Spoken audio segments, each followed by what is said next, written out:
Okay, kita lihat jelly cake yang ini.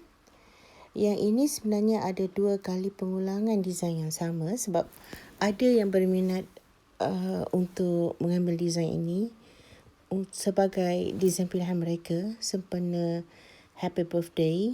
Dan kita nampak ada ruangan kosong di situ. Ruangan kosong tu sengaja kita tinggalkan untuk meletakkan sebarang tulisan di situ. Dan kadang-kadang bila saya rajin, saya akan buat ekstra. Dan bila ada yang minta ada ekstra tak sebab saya nak urgent, dia kata okey saya ada, okey saya sediakan, cuma tinggal kita letakkan tulisan di bahagian yang kosong tu. Special lah, sama ada kita nak letak happy birthday my love, happy birthday mama, or apa-apa saja happy birthday untuk rakan-rakan kita, untuk saudara mara, untuk emak, untuk adik-beradik dan siapa saja yang kita rasakan kita nak bagi surprise. Ini kita menggunakan kombinasi warna yang terang, merah dan purple. Okey, macam ni bentuknya. Untuk menghasilkannya kita perlu teliti sangat-sangat sebab ini cuma 6 inci lebar. Okey, situ sudah ada tulisan, nampak? Happy birthday mama. Kita masukkan tulisan yang huruf kecil supaya ada ruangan. Ada ruangan pun agak kecil di situ. Warna-warna gabungan kita letak di sini warna merah terang, hijau, daun-daunan dan purple dan sedikit kuning. Kuning tu kita letak yang dot kecil saja untuk menambahkan seri jalinan sebab setiap lukisan kita memerlukan jalinan tu yang mahal. Jalinan yang bahagian dalam tu yang kita akan menampakkan seri kuning tu. Ini adalah basic kita belum letak lagi lapisan bawah. Ini cuma adalah basic canvas saja. Di bawah tu dia akan ikut. Kalau kita letak papan yang warna hitam, hitamlah yang kita nampak. Okey. Ini sudah ada layer di bawahnya sebab dah ada tulisan.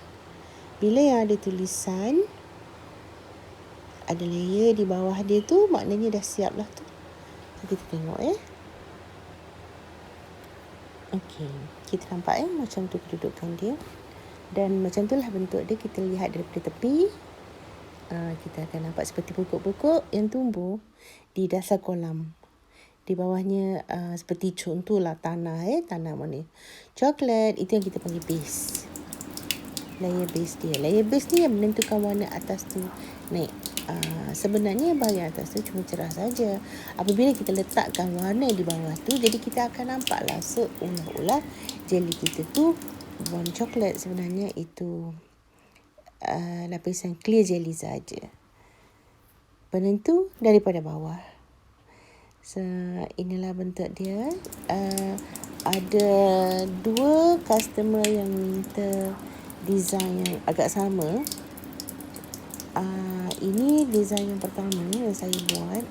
Dan kemudian yang seterusnya dia minta tiru design yang pertama tadi. Jadi ini saya hasilkan design yang kedua. Design yang kedua dari contoh yang pertama tadilah. Ini hasil daripada ilham saya sendiri. Kita ubah sedikit daripada yang pertama. Kita letak sedikit warna pink. Untuk apa? Untuk kita bezakan antara design yang pertama tadi dengan yang kedua supaya tak sama sangat lah. Jadi kita ada keistimewaan di situ. Okey, maknanya kalau yang menempah tu dia lihat design tu, dia tahu ini dia punya. Maknanya setiap seorang tu dia ada keistimewaan dia. Kita akan bagi setiap seorang lain-lain design. Tidak akan kita bagi design yang sama. Walaupun dia tunjuk contoh saya nak yang macam tu. Tapi kita dah bagi tahu dia kita tidak akan ikut perfectly 100% yang sama. Kita akan berubah sikit lah. Jadi untuk supaya dia tahu, oh ini dia punya design. Oh ini jelly yang dia tempah. Dia tahu. Dia tahu bezanya dekat situ. Itulah keistimewaan yang kita buat. Dan satu lagi, kita kena faham bahawa ini adalah lukisan tangan.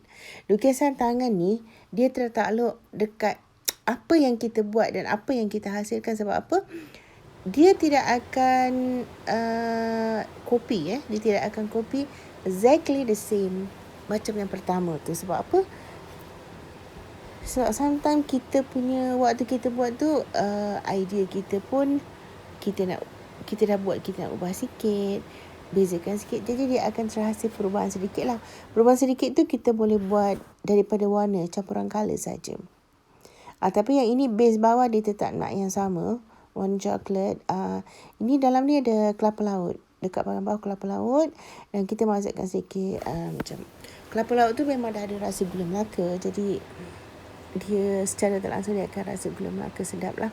Kelapa laut ni memang sedap. Ini juga untuk birthday emak dia, happy birthday mama, the same. Sebab dia kata, bukan mak dia, ini untuk pengasuh anak dia.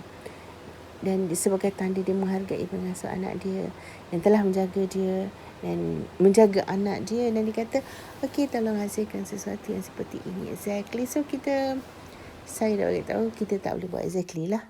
So kita ubah sikit, dia kata tak ada masalah, ubah sikit kan. So ini adalah proses-prosesnya untuk menghasilkan satu jelly. Sebenarnya berapa lama untuk menghasilkan satu jelly bergantung kepada seseorang itu. Ada orang kalau dia fokus jelly saja tanpa buat benda lain, sebenarnya benda ni makan masa yang lama. Ada yang sampai 4 jam, ada yang sampai 3 jam.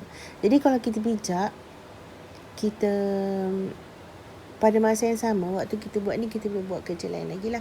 Sebab untuk menunggu dia beku tu pun memakan masa yang lama. Untuk menunggu memasukkan proses yang second layer tu pun memakan masa yang lama. Jadi pada masa yang sama tu, kalau boleh, gunakan untuk buat kerja lain. Buat kerja rumah ke, buatlah apa benda, kerja-kerja yang lain. Sebab dia memang memakan masa yang lama, bukan sekejap. Bukan sekejap seperti yang kita nak buat. Contoh kita nak buat agar-agar biasa yang lapis-lapis tu, yang itu sekejap, setengah jam kita boleh siap. Yang ini tak mungkin. Nak menghasilkan lukisan tu agak lama, dan persiapan dia, persediaan dia, dia memerlukan kesabaran. Sangat sabar. Kalau yang kurang sabar, yang rasanya bila rosak sikit marah, bila rosak sikit nak campak, bila rosak sikit dah tak nak buat, dah putus asa, rasanya buat aje lah jeli yang biasa, yang lapis-lapis tu. Yang itu tidak memerlukan ketekunan, tidak memerlukan ketelitian. Tapi ini kita perlukan ketelitian. Sebab apa? Sebab bila kita masukkan colour tu, kadang-kadang colour tu dia burst, dia terkeluar kan. Jadi kita rosak kan. Ini kita dah siap tadi. Kita dah masuk dalam bekas dan kita dah balik cantik untuk kita bagi kepada dia supaya dia happy dan kita menghargai orang yang menempah dengan kita. Okey? Sekian, terima kasih.